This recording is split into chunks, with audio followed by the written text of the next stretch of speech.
Hi guys, welcome back to our channel. Guys, మన channel cricket సంబంధించిన ప్రతి చిన్న అప్డేట్ మన ఛానల్లో రెగ్యులర్ గా వస్తుంటాయి. ఇంకా మన ఛానల్ సబ్స్క్రైబ్ చేసుకోకపోతే గైస్ వెంటనే సబ్స్క్రైబ్ చేసుకోండి అండ్ పక్కన బెల్ ఐకాన్ ని యాక్టివేట్ చేసుకోండి. అండ్ అదే ఇంకా మా వీడియోని లైక్ చెప్తే గైస్ వెంటనే లైక్ చేసి మన వీడియోలోకి తింటలేదాం. గైస్ తప్పకుండా లైక్ చేయండి. లైక్ చేస్తే మన వీడియో మార్కెట్ కి ఫాస్ట్ రీచ్ అవుతుంది. వరల్డ్ ఛాంపియన్స్ ప్రస్తుతం looking like an average team. మొన్నటిరాగా ఓటమి ఎరుగని టీం. అది ఆస్ట్రేలియా పైన కానీ, ఇంగ్లాండ్ పైన కానీ, న్యూజిలాండ్ పైన కానీ, సౌత్ ఆఫ్రికా పైన కానీ, వరల్డ్ కప్లో కానీ, వరల్డ్ కప్ ఫైనల్లో కానీ, ఏషియా కప్ కానీ, ఏషియా కప్ ఫైనల్లో కానీ మొన్నటి రాగా ఓటమి ఎరగని టీం. బట్ ప్రస్తుతం చూసుకుంటే ఎప్పుడు ఏ చిన్న టీం పైన ఓడిపోతాయన్న ఆ భయం అయితే వస్తుంది. మొన్నటి రాక అందరికీ ఆ భరోసా అయితే ఉండదు, ఖచ్చితంగా 100% టీమిండియానే మ్యాచ్ గెలుస్తుందని.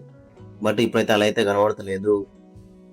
Suddenly looking like an average team గా కనబడుతుంది. ఎప్పుడు ఎవరి చేతిలో ఓడిపోతుందో తెలుస్తలేదు.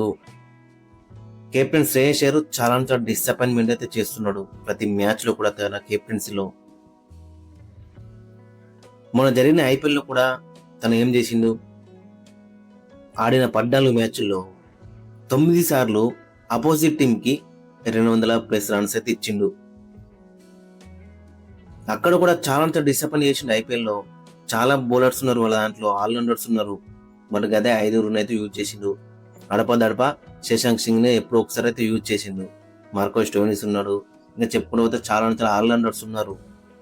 బట్ వాళ్ళకైతే బౌలింగ్ అయితే ఇయ్యలేకపోయిండు.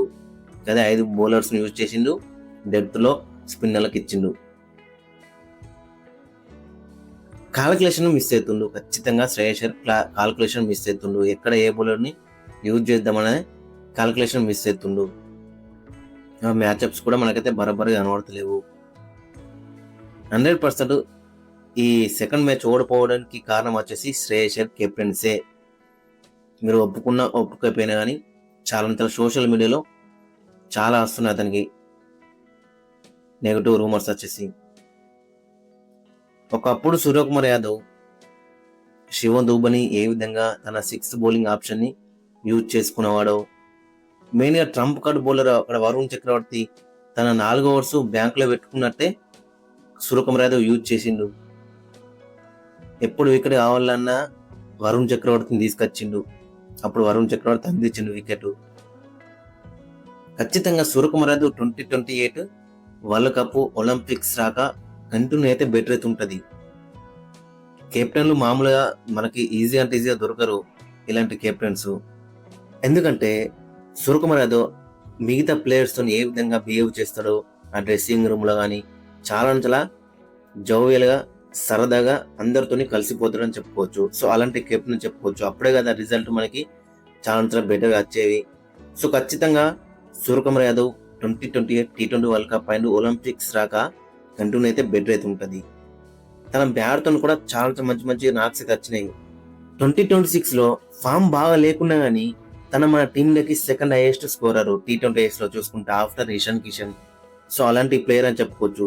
తన రేంజ్ ఆఫ్ షాట్స్ ఏ విధంగా ఉంటామో మనకు తెలుసు. సో ఓవరాల్ చూసుకుంటే కంప్లీట్ T20 బ్యాట్స్మెన్ అని చెప్పుకోవచ్చు సూర్యకుమార్ యాదవ్. సో అలాంటి ప్లేయర్ ని తీసేసిల్లు. ఎనీవే, ఇక ఈ మ్యాచ్ విషయానికి వస్తే ఖచ్చితంగా శ్రేయస్ అయ్యర్ ఆ డిసిషన్ వల్లనే ఈ మ్యాచ్ అయితే ఓడిపోయిందని చెప్పుకోవచ్చు. ఎందుకు ఇచ్చిండు అక్కడ బిష్ణోయ్కి ఆ ఓవర్ ఎందుకు ఇచ్చిండు? 29 రన్స్ అయితే వెళ్ళే ఆ ఓవర్ లో అక్కడ మ్యాచ్ 100% బీకిందని చెప్పుకోవచ్చు. మళ్ళీ శ్రేయస్ అయ్యర్ పోస్ట్ మ్యాచ్ లో రఘు బిష్ణోయ్ పైనే తోస్తున్నాడు. ఇదంతా అది మాత్రం చాలా ఘోరం అని చెప్పుకోవచ్చు. ఎందుకంటే స్పిన్నరు డెత్ ఓవర్స్ లో మరి దట్టు 2 లెఫ్ట్ హ్యాండర్స్ ఉన్నారు క్రీజ్ లో. సో అప్పుడు బిష్ణోయ్కి ఇచ్చుడు చాలా కష్టం. అయినా కానీ బిష్ణోయ్కి ఇచ్చిండు. మళ్ళీ తర్వాత పోస్ట్ మ్యాచ్ లో బిష్ణోయ్ చేస్తే మ్యాచ్ ఓడిపోతుందంటే అది ఘోరం అని చెప్పుకోవచ్చు. గైస్, మరి మీరేమనుకున్నారో ఖచ్చితంగా కింద కామెంట్స్ అయితే మెన్షన్ చేయండి. బిష్ణోయ్ కూడా ఏం చేస్తారు మరి? 2 లెఫ్ట్ హ్యాండర్స్ ఉన్నారు, ఖచ్చితంగా వాళ్ళ ఆల్ అటాక్ అయితే వెళ్తారు. సో అక్కడ 29 రన్లు అయితే కొట్టిండు. జాకబ్ బేతుల్ మంచి ఫామ్ లో ఉన్నాడు. స్పిన్నర్లకు ఎగనెస్ట్ మంచి ఆడతారు అతను. ఇంగ్లాండ్ లైనప్ లో స్పిన్నర్లకు మంచి ఆడే ప్లేయర్స్ వచ్చేసి Jacob Bethell, Sam Curran and Tom Banton లాంటి ప్లేయర్స్ అయితే మంచి ఆడుతున్నారు.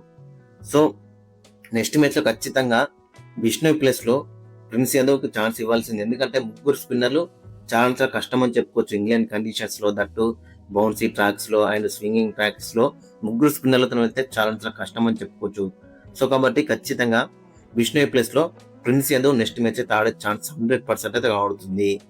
ఈ మ్యాచ్ లోనే ముగ్గురు స్పిన్నర్లు ఎందుకు వెళ్ళని చాలా క్వశ్చన్ మార్క్స్ అయితే వచ్చినాయి. దానిపైన కూడా సోషల్ మీడియాలో చాలా చర్చ మొదలవుతుంది. సో కాబట్టి ఖచ్చితంగా నెక్స్ట్ మ్యాచ్ లో ఖచ్చితంగా ఒక స్పిన్నర్ ప్లేస్ లో ప్రిన్స్ యాదవ్ ఆడే ఛాన్స్ అయితే కనబడుతుంది. రవి బిష్నోయ్ ప్లేస్ లో ప్రిన్స్ యాదవ్ ఆడే ఛాన్స్ అయితే ఎక్కువ కనబడుతుంది. ఇంకా కొంతమంది అంటున్నారు అభిషేక్ శర్మ మరి అతన్ని డ్రాప్ చేయాలంటున్నారు. ఎందుకు డ్రాప్ చేయాలి? లాస్ట్ 4 మ్యాచ్ లో చూసుకుంటే ఒక 52 ఉంది, ఒక 49 ఉంది, ఒక 59 ఉంది, ఒక 43 ఉంది. అంటే లాస్ట్ 5 మ్యాచ్ లో 4 నాకులు మంచిగా ఉన్నాయి కదా అక్కడ, విత్ నో బాల్స్. తక్కువ బాల్ లో ఎక్కువ ఓడుతాడు మనోడు. 20 బాల్లో 52 కొట్టింది ఒకటి, 20 బాల్లో 49 కొట్టింది ఒకటి, 24 బాల్లో 59 కొట్టింది ఒకటి, 23 బాల్లో 43 కొట్టింది ఒకటి. సో ఇలాంటి ప్లేయర్ ఖచ్చితంగా చాలా ఇంపార్టెంట్ అని చెప్పుకోవచ్చు ఏ టీంకైనా కానీ. ఇక తిలక్ వర్మ ఈ మ్యాచ్ లో మనం చూస్తున్నాం కదా, నాకు రాకపోతే ఇట్ట 170 160 లోపు అయితే ఉండేవాళ్ళం. బట్ తిలక్ వర్మ నాకే పెట్టి మరి ఇంత టోటల్ అయితే వచ్చింది. కొంచెం అక్కడ కిషన్ డిసప్పాయింట్ అయితే చేసిండు. ఇంకా తన దగ్గర నుంచి ఆ ఫ్రీ ఫ్లోయింగ్ మనకైతే కనబడతలేదు. 49 కొట్టిండు 40 బాల్స్ లో, 6 4s అయితే కొట్టిండు, 122 strike rate. After power play లో మంచి నాకు వచ్చిన తర్వాత ఇద్దరు దగ్గర నుంచి వైభవ్ సూర్యవంశీ అండ్ అభిషేక్ శర్మ దగ్గర నుంచి కిషన్ చాలా డిసప్పాయింట్ అయితే చేసిందని చెప్పుకోవచ్చు. మరి నెక్స్ట్ మ్యాచ్ లో ఏ విధంగా కంబ్యాక్ చేస్తారనేది చాలా ఇంట్రెస్టింగ్ గా మనకైతే కనబడుతుంది. ఇక ఫైనల్ గా ప్లేయింగ్ లైన్ కూడా మనం చూసుకుంటే ఓపెనర్స్ వచ్చేసి అభిషేక్ శర్మ అండ్ వైభవ్ సూర్యవంశీ. ఇక నెంబర్ 3 వచ్చేసి ఇషాన్ కిషన్, 4 లో శ్రేయస్ అయ్యర్, 5 లో తిలక్ వర్మ, 6 లో శివన్ దుబే, 7 లో అక్షర్ పటేల్, 8 లో హర్షిత్ రాణా, నెంబర్ 9 లో హర్షదీప్ సింగ్, నెంబర్ 10 లో ప్రిన్స్ యాదవ్, నెంబర్ 11 లో వరుణ్ చక్రవర్తి. ఓవరాల్ గా చూసుకుంటే టీం వచ్చేసి చాలా బెటర్ గా కనబడుతుంది. But captain Shreyas Iyer tactics అనేది చాలా డిసప్పాయింట్మెంట్ అయితే చేస్తున్నాయి. మరి శ్రేయస్ అయ్యర్ ఏ విధంగా కంబ్యాక్ చేస్తున్నది చాలా ఇంట్రెస్టింగ్ గా మనకైతే కనబడుతుంది. ఇప్పుడు ఇషాన్ కిషన్ పైన కూడా ప్రెజర్ అయితే ఉంటుంది. ఎందుకంటే ముగ్గురు కూడా లెఫ్ట్ హ్యాండర్స్ ఎత్తున్నారు టాప్ 3 లో. సో అతని దగ్గర నుంచి కూడా మంచి నాకైతే రాలేదు. మరి కెప్టెన్ అండ్ సెలెక్టర్స్ కూడా ఆలోచిస్తారు, కోచ్ కూడా ఆలోచిస్తాడు. మరి నెంబర్ 3 లో సంజు సామ్సన్ అక్కడ ఫిక్స్ అవుతారు కదా, మంచి రైట్ హ్యాండర్ కూడా అక్కడ ఉన్నట్టు ఉంటది. సో లెఫ్ట్ రైట్ కాంబినేషన్ ఉంటుందని, సో ఆ విధంగా కూడా ఆలోచించే అవకాశం ఉంది.